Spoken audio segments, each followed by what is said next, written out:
Selamat siang Pak, ini untuk laporan dari Kendala nggih. Kita konfirmasi kembali untuk mobil Mobilio. Nah, yang pertama untuk kendala fog lamp-nya nggih Pak. Fog lamp. Nah, ini nyala Pak. Sudah kita pinjamkan lampu nggih. Nah, itu nyala. Soalnya dari awal memang tidak ada lampunya, hanya soket yang bergelantung. Sudah kita pinjamkan lampu, mau nyala dan ditambah. Nah, ini Pak. Itu dari dalam kelihatan nyala nggih, tapi karena entah ini mika atau plastik berwarna hitam, akhirnya cahaya tidak bisa keluar Pak. Dan mungkin gara-gara ini makanya tidak dipasang fog lamp-nya. Jadi penyebab utamanya ini fog lamp-nya tidak ada, lampunya, lampu fog lamp-nya tidak dipasang, dan ini harusnya mikanya berwarna bening. Nah, ini kok berwarna hitam, kayak seperti sengaja ditutup. Harusnya kan seperti ini Pak. Nah, ini ditutup kanan dan kiri. Nah, ini. Nah, untuk solusinya sendiri, saran yang pertama, untuk mikanya itu diganti Pak dengan yang bening dan dipasangi lampu fog lamp seperti itu. Nah, terus kendala yang berikutnya ya Pak, untuk ketika nanjak mesin seperti kurang bertenaga.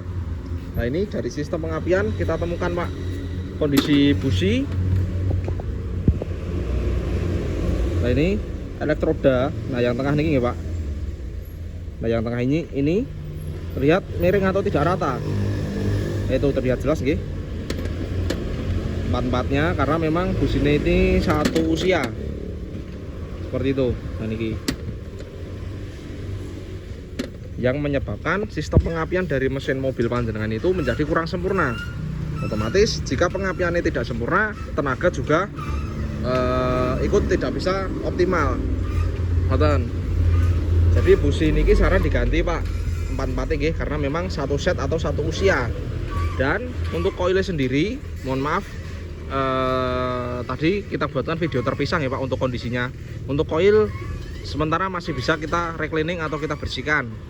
Seperti itu. Mungkin jika lain waktu mesin panjenengan terasa nyendat-nyendat, biasanya disebabkan dari koilnya ini Pak. Soalnya memang sering banget Honda itu permasalahan utamanya di sistem pengapian, entah busi ataupun koil. Nah, biasanya itu juga saling bergantian Pak. Soalnya memang satu hubungan, entah businya dulu ataupun koilnya dulu. Dan biasanya memang gantian. Untuk sementara ini saran dari kami penggantian busi terlebih dahulu. Untuk koil kita recleaning terlebih dahulu Pak. Nah, dan ditambah lagi kondisi throttle bodinya Pak. Nah, ini terlihat jelas nggih, kotor parah. Itu sampai berkerak dalamnya. Nah, itu berwarna hitam nggih.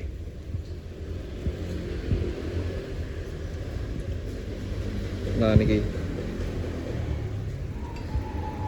Nah, kenapa bisa seperti ini? Biasanya yang pertama karena faktor pemakaian, apalagi sering dipakai setiap hari dan pemakaiannya sendiri jarak jauh. Dan ini Pak. Nah, filter udara panjenengan ini mampet.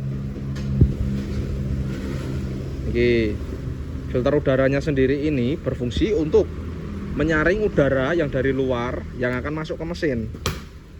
Nah, jika filternya niki mampet, otomatis udara yang masuk ke mesin itu menjadi terhambat Pak. Dan nah, di sini di penutup box filternya niki, nah ini kan ada sensornya Pak. Nah, di sini. Nah, ini berfungsi untuk mendeteksi udara, aliran udara yang akan dikirimkan langsung ke komputer utama atau ECU. Nah, jika volume udaranya itu kurang, otomatis ngebacanya sensor ini menjadi tidak tepat atau tidak maksimal, yang akhirnya itu juga berefek Pak ke mesin, entah mesinnya kurang tenaga atau bagaimana. Jadi untuk kendala mesin terasa kurang bertenaga itu dari pertama sistem pengapian, throttle body kotor, dan filter udara yang mampet.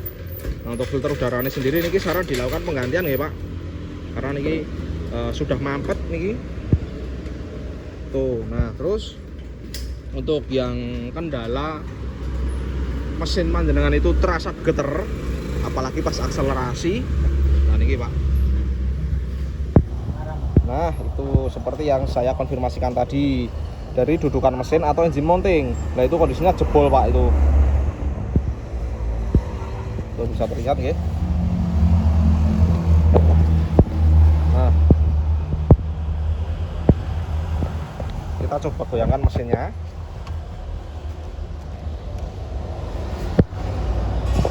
Itu jebol dan ini juga sudah ambles Pak. Nah ini sudah tidak ada space-nya. Jadi dudukan mesin yang besi ini ketemu besi langsung, makanya terasa getar banget. Itu. Ini yang sebelah kanan.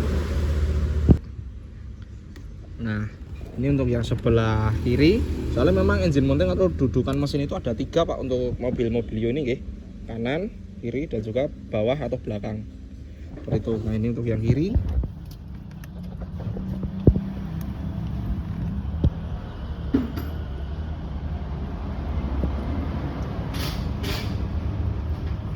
Nah itu juga jebol nih Pak, dan ini juga mentok, sudah mentok. Nah ini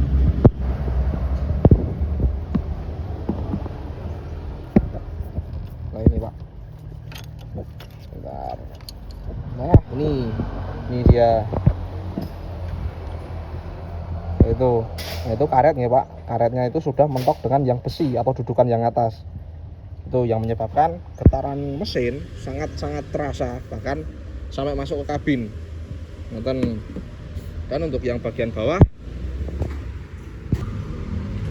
Nah lanjut untuk yang bagian bawah atau belakang ya Pak. Bentar.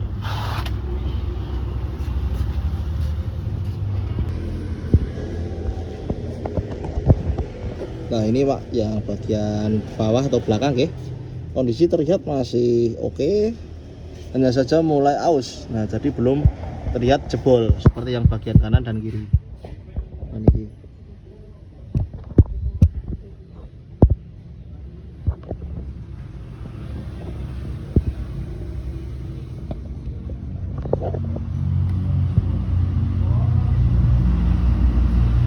Nah itu. Nah terus ini terlihat Pak ada kebocoran oli gitu. Dari bagian bawah ada rembesan oli basah.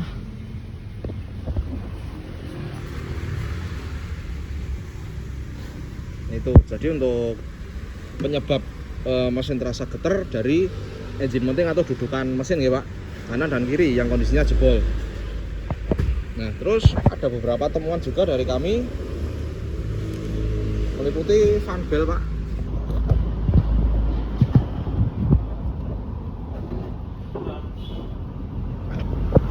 Bentar, kurang kelihatan gitu. Nah ini gitu.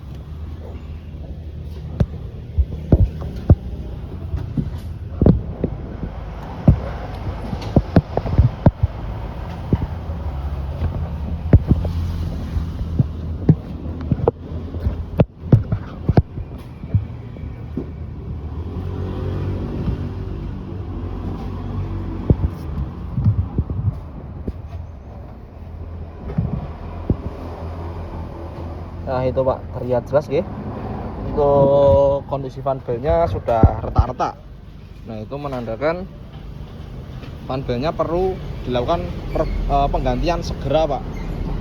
Nonton, karena fungsi dari fan bell itu buat melilit antara bearing mesin atas, bawah dan juga yang lain-lain, seperti sistem pendingin dan juga sistem pengisian. Nah jika dibiarkan, fan bell bisa putus. Nah kalau sudah putus, otomatis mesin menjadi mogok Pak. Apalagi kalau mobil dipakai perjalanan jarak jauh bersama keluarga. Nah jadi sangat beresiko. Jadi untuk fan bell saran segera dilakukan penggantian, karena itu urgent Pak kondisinya. Nah ini bagian bawah terlihat jelas. Nah itu terlihat jelas ya Pak, kondisinya sangat parah. Jadi saran segera dilakukan penggantian. Terus untuk kondisi kanvas rem ya Pak, dari bagian depan ini masih tebel nggih. Secara visual terlihat masih tebel. tuh masih aman ya, depan kanan. Terus ini untuk yang depan kiri.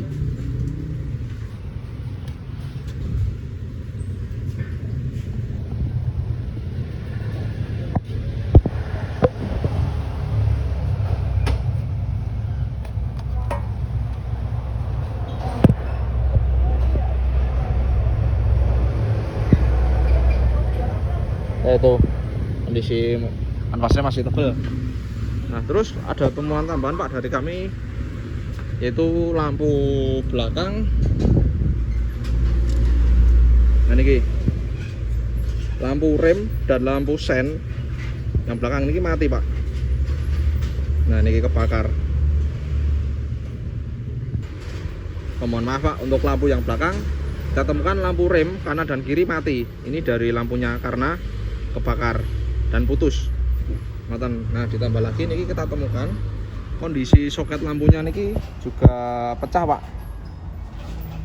Nah niki. Untuk yang niki mungkin sementara saran dilakukan penggantian lampu terlebih dahulu, karena kalau penggantian soket memang solusinya penggantian soket Pak agar normal kembali. Akan tetapi untuk sementara mungkin masih bisa dipakai. Jadi penggantian lampu terlebih dahulu masih bisa. Nah seperti itu Pak. Terus untuk oli-oli ini kita ganti ya, oli mesin dan oli transmisi matic. Terus untuk bagian rem, nah ini kita temukan kondisi minyak rem kotor nggih, berwarna hitam minyak remnya. Nah biasanya kayak gini itu mengindikasikan Pak, kondisi master rem panjenengan yang bagian dalam itu kotor bahkan berkerak. Nah untuk solusi ini perlu dilakukan pembongkaran Pak, untuk melihat kondisi dalamnya seperti apa. Jika kondisi dalamnya itu masih bagus, berarti masih bisa diservis dan di bleeding ulang. Akan tetapi jika dibongkar itu ternyata kondisinya cacat, mau nggak mau harus dilakukan penggantian satu set. Karena jika tidak dilakukan penggantian dan hanya dipasang ulang dengan kondisi cacat atau bermasalah, itu membuat sistem remnya itu ngeblong. Jadi untuk yang master rem ini opsional ya Pak. Mungkin jika belum dirasakan remnya itu dalam, masih bisa dipakai dengan kondisi seperti ini. Mungkin next time jika panjenengan sudah merasakan ketika di rem itu kerasa dalam, berarti master rem segera dilakukan penggantian karena sudah bermasalah. Seperti itu. Jadi sekian ya Pak untuk laporan dari kami mengenai kondisi mobilio panjenengan dan beberapa kendalanya. Jika ada yang ingin ditanyakan bisa follow up langsung sama admin kami nggih. Sekian, terima kasih, selamat siang.